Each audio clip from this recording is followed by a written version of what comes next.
রাশিবিজ্ঞান থেকে এই অঙ্কটা কি বলেছে দেখো, একটি পরিসংখ্যা বিভাজন তালিকার শ্রেণীর মধ্যবিন্দু যথাক্রমে 15, 20, 25, 30 ডট ডট করে চলছে।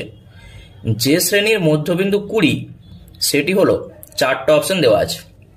তাহলে কি বলেছে, আমরা যদি একটু ছবি এঁকে বুঝি, দেখো বলেছে মধ্যবিন্দুগুলো 15, 20, 25, 30 এভাবে আছে শ্রেণীর।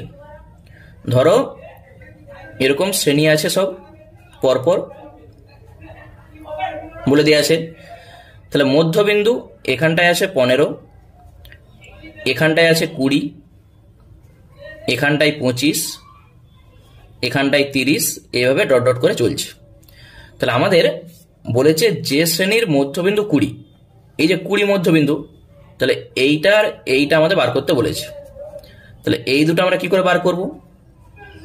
এইটা বার করতে গেলে এটা মধ্যবিন্দু, এই দুটার মধ্যবিন্দু এইটার সঙ্গে এটা যোগ করে 2 দিয়ে ভাগ করে দাও, এইটা আমরা পেয়ে যাব। 20 আর 15 যোগ করলে আমরা পাচ্ছি 35। তাহলে 35কে 2 দিয়ে ভাগ করো, 35-এর অর্ধেক কত হয়? 17.5। তাহলে এইটা আমরা পেয়ে গেছি। এইটা পেতে গেলে এই দুটাই যোগ করে 2 দিয়ে ভাগ করে দাও। 20 আর 25 যোগ করলে আমরা পাচ্ছি 45। 45-এর অর্ধেক কত হয়?